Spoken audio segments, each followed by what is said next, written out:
Hi there, I'm Sergey Stark and you are watching my very first video about the new fantasy war game WARCROW. Today I'll give you a quick introduction to the game's world, its backstory and the main factions you can play as. This is my first video in English, so if you like it and want me to keep making videos about the official lore, please like this video, subscribe to the channel, hit the notification bell and leave a nice comment. It would really make my day. Plus, all of this helps the channel grow, especially now when engagement is so important. If you want to support me even more, you can do so on Boosty. Think of it as a Russian Patreon. Depending on your subscription level, you'll get early access to video a full week before everyone else. Join a private community chat on Telegram, vote on what topics I should cover next, and if you're one of my top supporters, you'll even get a chance to win prizes, chat with me directly, help shape the content, and maybe even play games with me. Alrighty, now that introductions are out of the way, let's jump into the mists of Lindwurm, the world of WARCROW. For those who don't know, WARCROW is created by the famous Spanish company Corvus Belli, which means Raven's Belly in Spanish. Literally, Corvus Belli is best known for their sci-fi wargame Infinity, which features tactical battles between special forces in a cyberpunk and anime-inspired world. But Corvus Belli didn't start with Infinity. They were originally a small company making historical and fantasy miniatures without any game system. These miniatures were mostly for tabletop RPGs like D&D or historical collectors. One of their early fantasy ranges of miniatures in the 2000s was called WARCROW. Look how adorable their old website was! Back then, the WARCROW line had 48 different miniatures, including classing fantasy races like elves, orcs, demons, undead, beastmen, and more. As Infinity grew more popular, it became the main focus of Corvus Belli, and the old WARCROW miniatures were discontinued. But Corvus Belli never forgot their fantasy roots. In interviews, they often talked about their dream of returning to the genre someday. Fun fact, the company is still run by fans and geeks who practice historical fencing and go to live-action role-playing events. How cool is that? Shame on you, Games Workshop managers, shame! Finally, in the summer of 2022, Corvus Belli launched a Kickstarter for WARCROW Adventures, a dungeon-crawling board game. This game introduced players to the WARCROW world, the main factions, and teased that all the characters and enemies in the board game would eventually be playable in a full war game, set to release 2 years later at Adepticon. There was a small twist though. Corvus Belli didn't tell bakers that the war game would release before they got their copies of the board game Adventures. But we all know that Corvus Belli's previous Kickstarters, actually all of them, usually took at least 2 years to deliver. So, no big surprise. But now everyone has their board game, which includes some great alternative heroes for their factions. Plus, the entire villain faction from the war game is fully available now for everyone who baked their adventures, with more models than even Hegemony of Embersig or Northern Tribes together, which were launched in August 2024. The events of the game take place in the fictional world of Lindwurm. The planet has 2 moons, Celes and Losna, as well as a celestial body that follows a stretched elliptical orbit, sometimes leaving the solar system, sometimes returning to it. This celestial body is often referred to as the Shard, but its more well-known name is WARCROW, which became the title of the entire game system. Interesting, right? A game system, a solar system, Corvus Belli loves their wordplay. This shard is the source of magic in Lindwurm and determines its cycles. A cycle of fading occurs when the shard moves far away from the planet, while a cycle of straightening happens as it gets closer. When the shard is at its closest point to Lindwurm, magic reaches its peak. Conversely, when it moves farthest away, magic fades almost completely. The low tide periods of magic can last for generations, reducing magic to nothing more than fairy tales for entire civilizations. However, magic never vanished entirely. This is because Lindwurm's underground contains vast reserves of a special metal called orichalcum, which acts as a catalyst for all magical practices, from spells to enchanted items and even potions. For context, in our world, orichalcum is a legendary metal from Atlantis, mentioned in ancient Greek records. It was supposedly used to craft items like Hercules' shield and is often thought by modern scholars to have been brass. The rise and fall of civilization of Lindwurm are tied to these magical cycles. Over 1,000 years, civilizations have emerged and vanished with the ebb and flow of magic. Most of this history is lost, except for vague hints about an ancient precursor race called the Aster, who, among other things, are said to have genetically altered a local species called Varangs to create elves. Little else is known about the Aster. Apart from the massive megaliths, the remains of titanic war machines and gigantic structures of unknown purpose scattered across the world. Geography of Lindwurm. The main events of the game take place on a central continent, which western and southern regions remain unexplored in the storyline. To the north lies the harsh, snow-covered Boreal lands, and to the east is part of another continent covered almost entirely by dense forests. Between the central and eastern continents lies a large island called Asail, which sits in an inland sea. Asail has been almost entirely shrouded in a red mist, and only recently has this mist begun to clear. The timeline of the current events begins here. The exact size of Lindwurm's world isn't clear yet, but it seems relatively small. In my opinion, we've seen half of the globe so far. Our story begins over 1,000 years ago with a massive event called the Great Cataclysm, or the Rift, as the orcs call it. This event nearly wiped out all life on the planet. The surviving elves took control of the remnants of the previous civilization's knowledge and machinery, which they had once served as vassals. Using this ancient knowledge and their magical abilities, the elves founded a mighty Gaia Asail empire and subjugated all of the races of Lindwurm. It needs to be mentioned, a unique feature of the elves of Lindwurm is that they always give birth for twins, a boy and a girl. Much of their society builds around this trait. But as always, great power in the hands of elves led to terrible consequences for the world's ecology. Sounds familiar? Think of arrogant elves of Warhammer, Warcraft, almost any anime. The more powerful the elves' magic became, the more severe the side effects grew. Mutations, madness, and a strange star-like substances called tinge.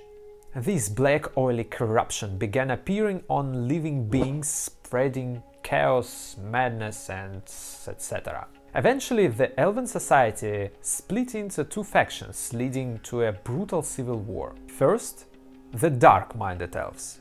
These elves, followers of the Dark Doctrine, continued to practice magic without any limitations, seeking to dominate tinge, fog, and achieve immortality. Their opponents, the Radiant Elves, were against the Dark Doctrine. The Radiant Elves advocated for environmental balance and fought against the unchecked use of magic by their corrupted kin. These conflicts shattered the Gaia Asail Empire and plunged the world into chaos. The dark-minded elves, loyal to the ruling imperial elite, mobilized their armies and enlisted the fiercest and most skilled human warriors from the Vidha tribe.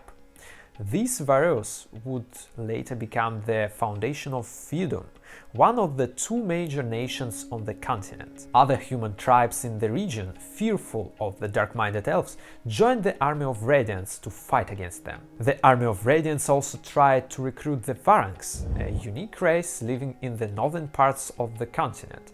However, the Varangs actually refused to fight for the elves and instead fled on their ships to the Boreal lands, where the orc tribes already lived and hunted. For context, Varangs are an original race created by Corvus Belli. They are larger than humans, blue-skinned, and some can transform into totemic animals. Their culture and lifestyle resemble bloodthirsty Vikings. They survive by raiding coastal settlements, pillaging and enslaving others. The elves were furious about the Varangs' escape and massacred those who failed to flee in time, earning the Varangs' eternal hatred. Meanwhile, the dwarfs of Mounthaven, true to their nature, stayed neutral, trading with both sides and profiting from the conflict. As they say, one person's war for the future is another's business opportunity. The official books don't specify how long the Gaia Cell Empire lasted or how long the civil war raged. However, the war ended in an unexpected and devastating defeat of the dark-minded elves.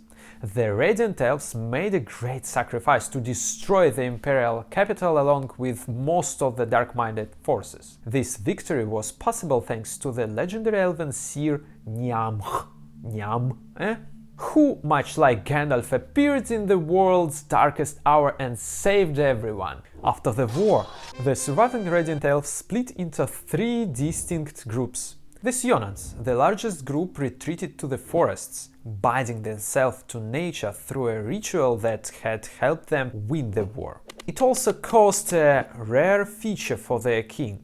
Syennans could give birth only for a single child. They became the wardens of the world, tasked with protecting it from the legacy of the dark-minded elves. They rarely explain their actions to other species, choosing instead to interfere as they see fit. This causes immense frustration and anger, especially for the Feudom. The second group, the Aestari.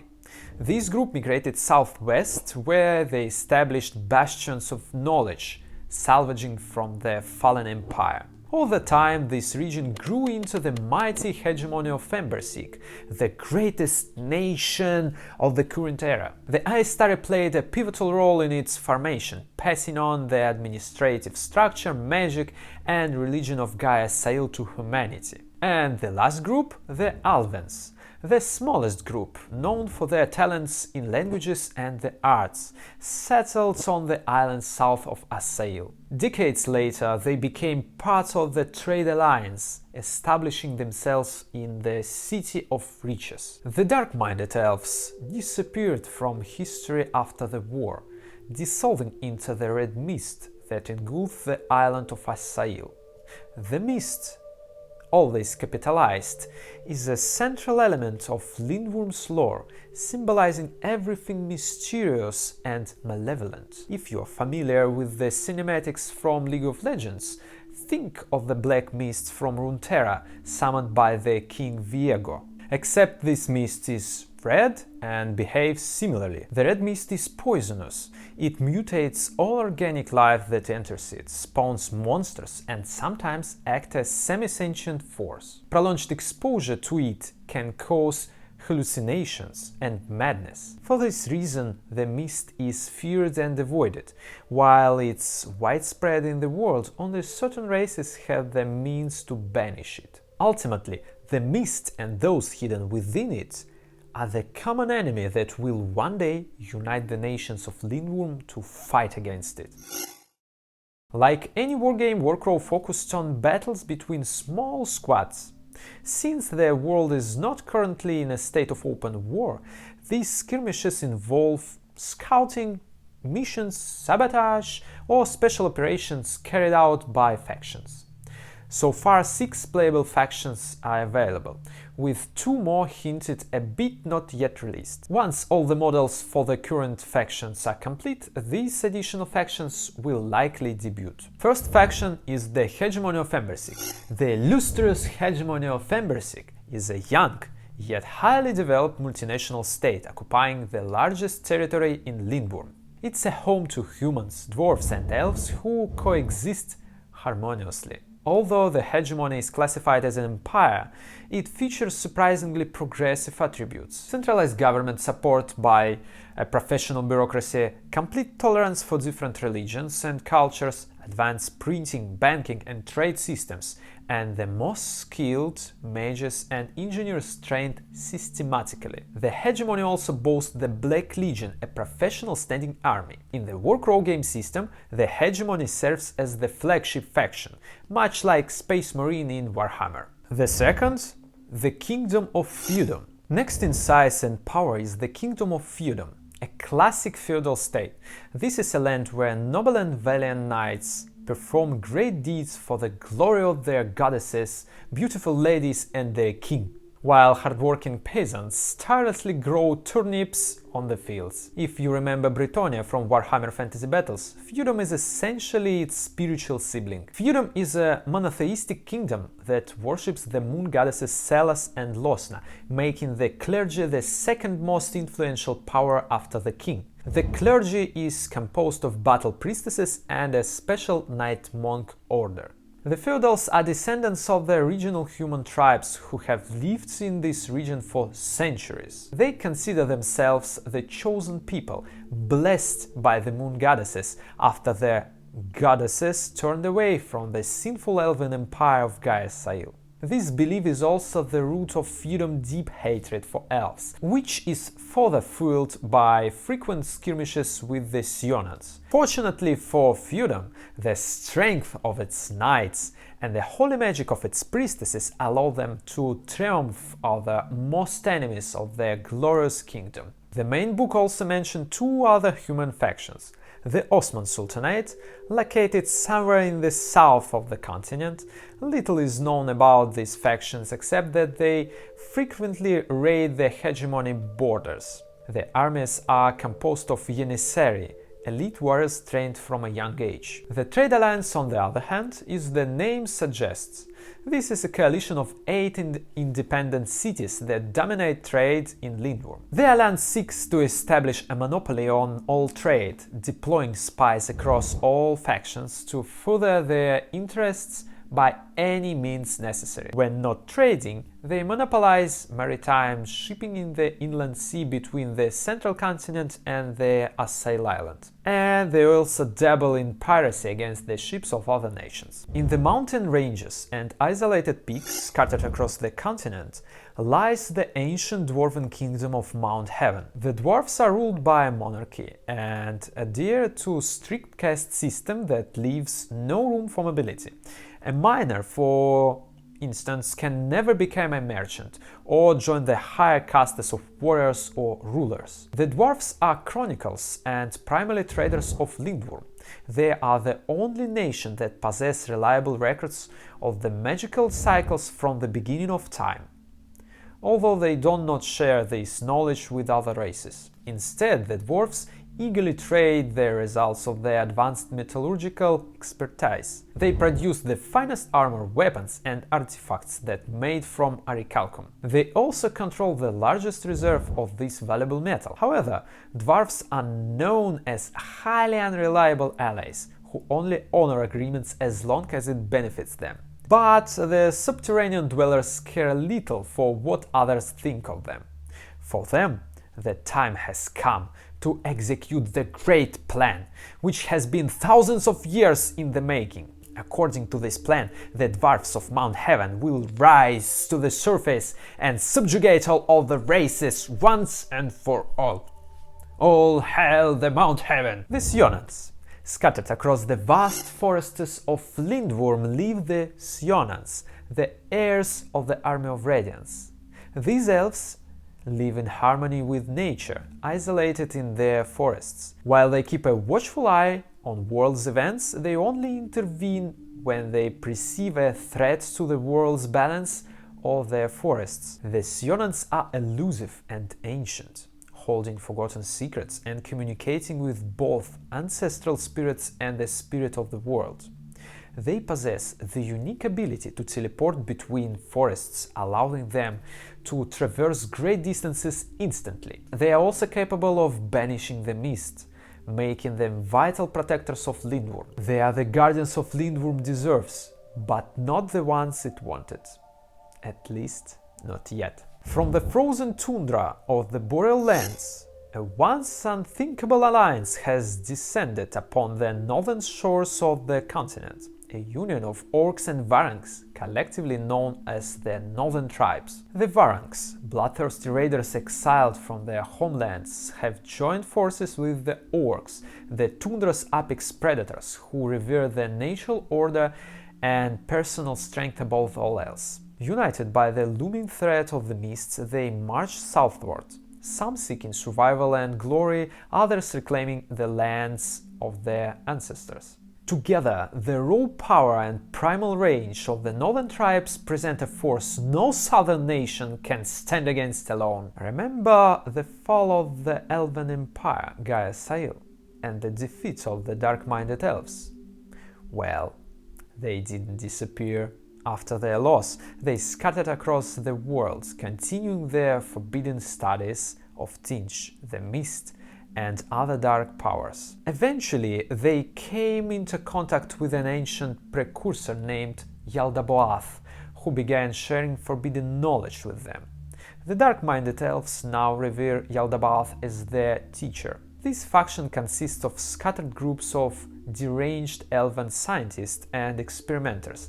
They relentlessly pursue knowledge of the mist, tinge, and evolution itself, unraveling mysteries for their own purposes. They also attract human cults, using them both as expendable subjects for experiments and as combat units. A little bit different from them stands Nuada and his red caps. Nuada is a rare elf without a twin, and he was one of the 3 leaders of Gaia Sail, among the first to embrace the dark doctrine.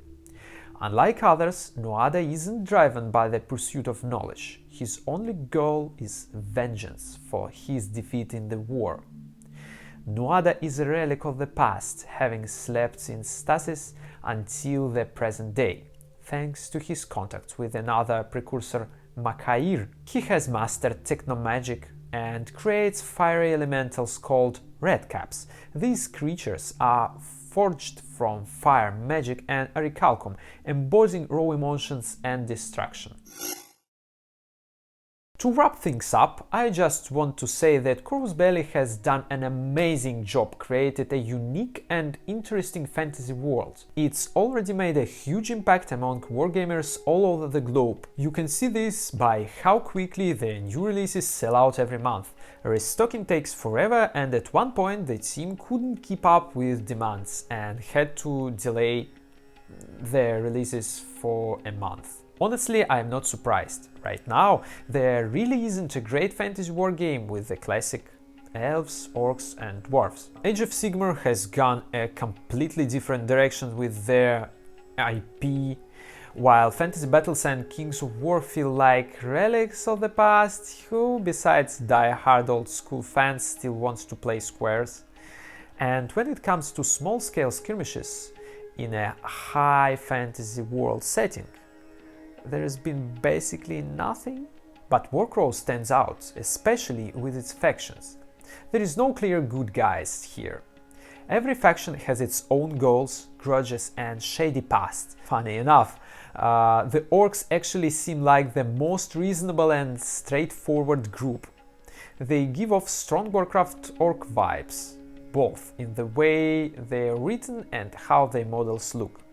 And how often do you see dwarves who've spent thousands of years plotting world domination, acting like stereotypical bankers from old jokes? Or a faction of local dark elves? I am a big fan of World of Darkness, especially Vampire the Masquerade, and I've always loved the Tsimisk clan, the ones who mess around with flesh crafting.